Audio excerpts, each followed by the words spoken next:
Hi guys, welcome back to the channel. Thanks again for joining us today. Today I've got a very short video that will demonstrate how to pin a logo to the header line in Wix. So how to pin a logo to an area of the top of the page to your website.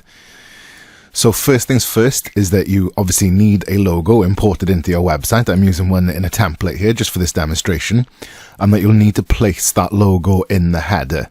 So obviously just click and drag it into the orange box at the top, which is the header. You can put it on the left or the right hand side. I'm going to place it on the left, and you can see now that the container box has gone orange. It denotes that the logo exists in the header. Okay, so I'll just pull that down for a second.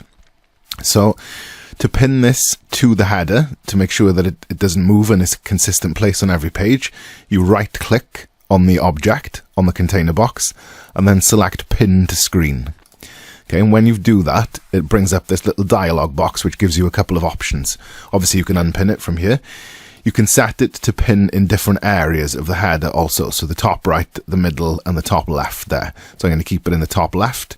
And then you can offset it a little from the side of the page with the horizontal offset, and then the top of the page with the vertical offset. So you can position it very precisely here as well.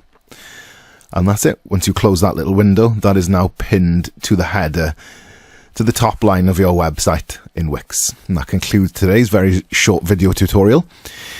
If you enjoyed that and you like more content like that, give us a like and subscribe to the channel. And if you'd like one-on-one tuition in Wix from a team of professionals that are able to take beginners and take them through the process of making a website from scratch, all the way up to advanced users who are looking to rebrand, restructure their website or solve any problems that they may have, there's a link to that in the description of the video below.